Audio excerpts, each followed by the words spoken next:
Now here to induct Mr. Luger into the Hall of Fame is a three-time WCW World Champion and a man who has changed countless lives around the world with his DDP yoga. Including Lex Luger's life. Ladies and gentlemen, please welcome the Hall of Famer, Diamond Dallas Page! It's DDP.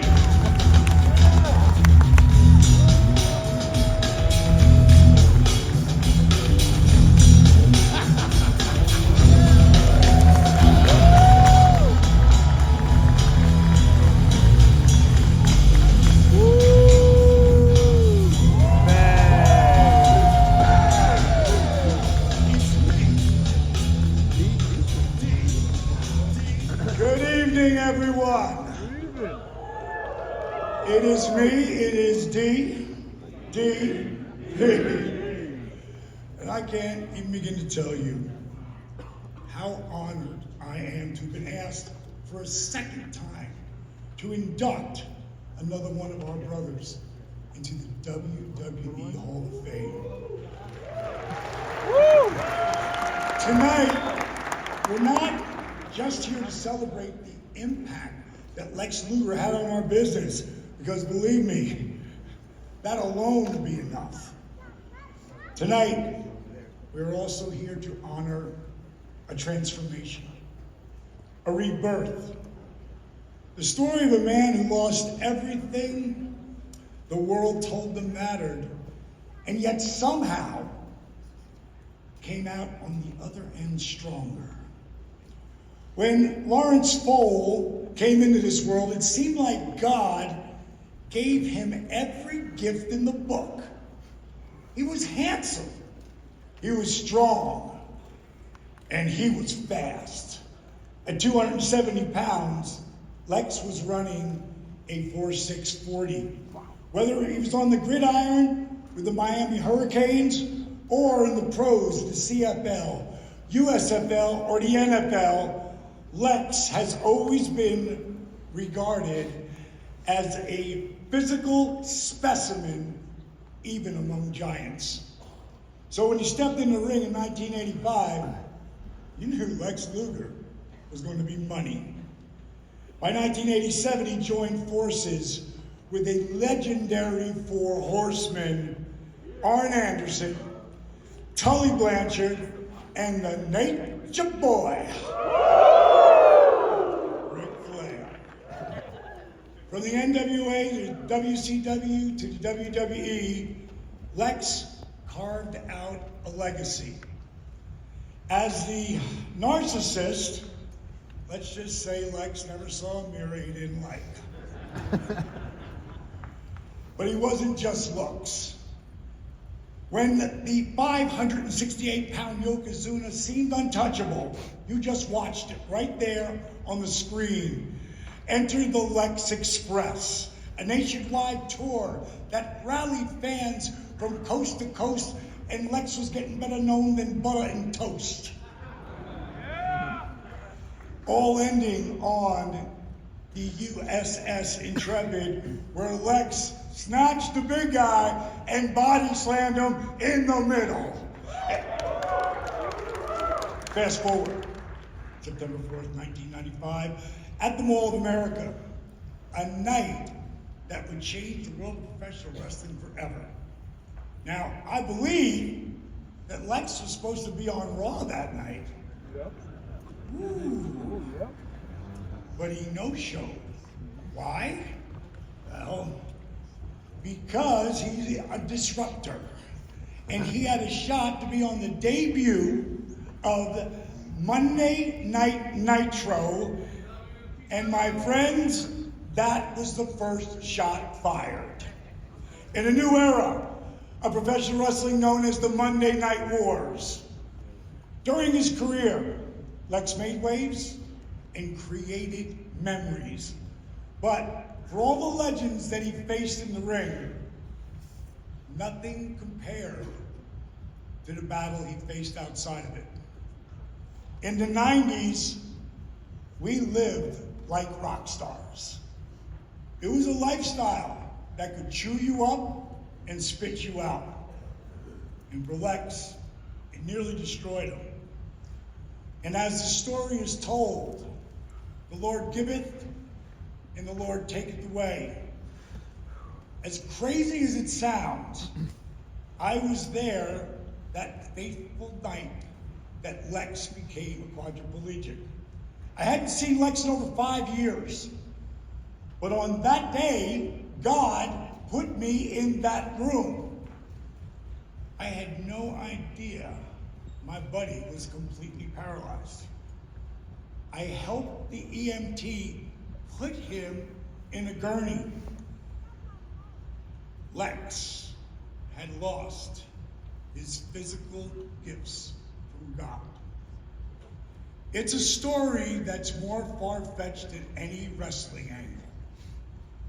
The amazing thing is, if you ever get a chance to talk to Lex about it, he'll tell you it's not a tragedy. You see, Lex realized that real strength isn't something you show in the spotlight. Real strength is something you build in the shadows. You see, Lex just didn't survive that fall. He let go of his ego and surrendered to something much bigger. He found purpose in pain. He chose faith over fear, hope over despair, conviction over regret. Lex realized in a world that can often seem so divided, if we could just focus on building each other up instead of tearing each other down, our impact will echo far beyond our time.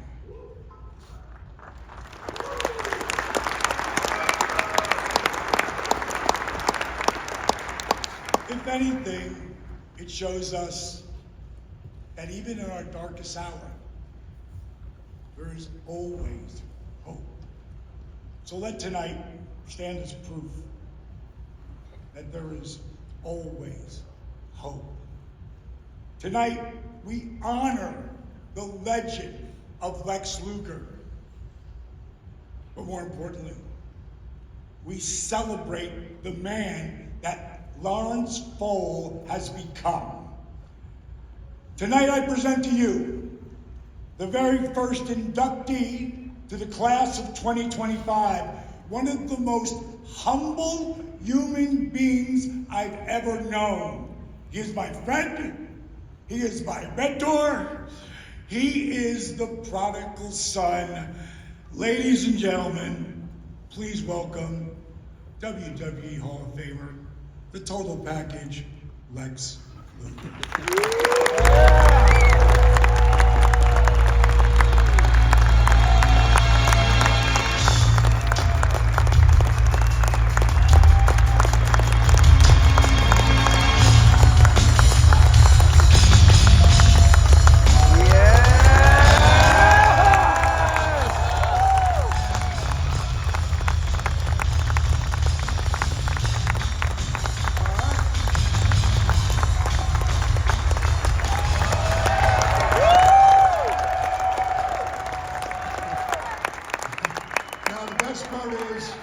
Please be seated.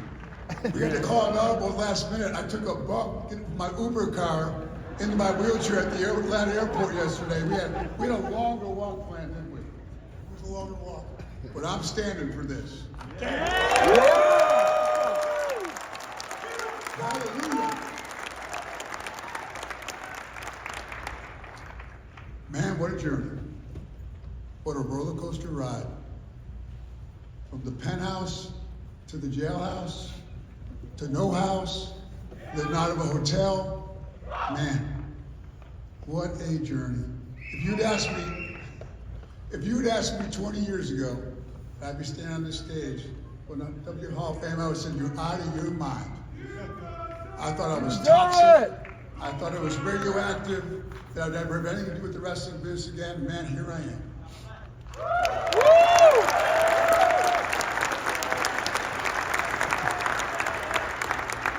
Amazing grace, how sweet the sound that saved a wretch like me. I once was lost, but now I'm found. Was blind, but now I see.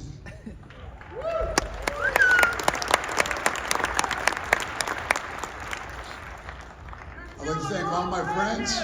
This guy is something else, man. He is relentless.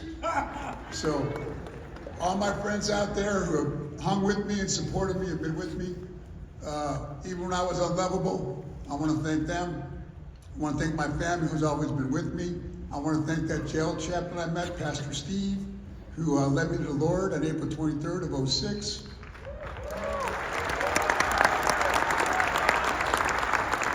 And prior to that, a little story about, I want to thank the fans.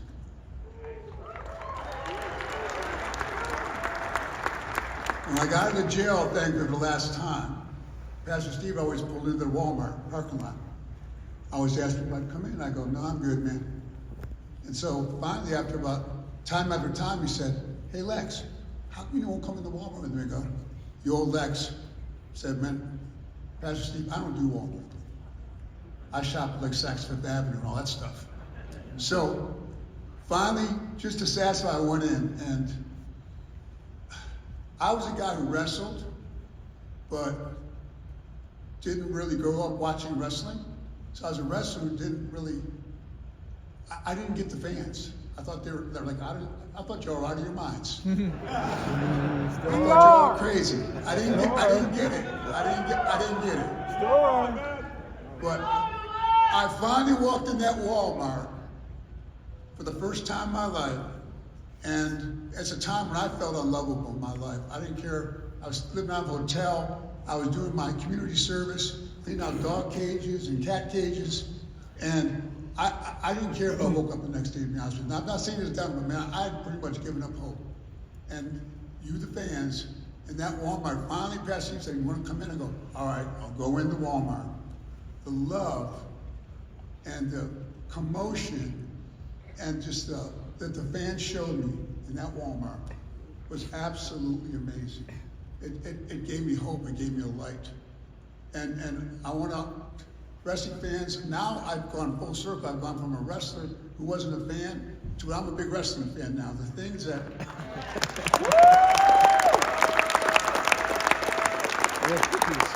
this generation you guys are doing is absolutely mind-boggling. The athleticism and where WG's gone as a company is just, it's a global phenomenon. I'm proud to be a part of it. I'm glad to be up here. I mean, my family, I want to thank them. They've always been with me, no matter what. I'm so thankful for them. Pastor Steve, who welcomed me to the foot of the cross in that hotel room, April 23rd of 2006. Thank you, Steve. He was there when I got for my salvation. He was there for my ordination. He was there for my recent marriage. So the trifecta. So thank you, Pastor Steve. You married me to my beautiful wife, Robin. I'm just so thankful. I'm just so grateful. Most of all, I talked a little bit about Cody when he dropped the bombshell on me at his house. My mom was very low-key about my wrestling career. And every year I got the joy of taking care of her last 7 years of her life. She passed recently. And my mom always would say, you think they're ever going to put you in that Hall of Fame? And I don't know, Mom, maybe someday. So, Mom, I hope God's giving you glimpses from now. We made it, Mom. And I'll see you there. We're going to celebrate together in heaven when I get there. Thank you very much, everybody. Appreciate it.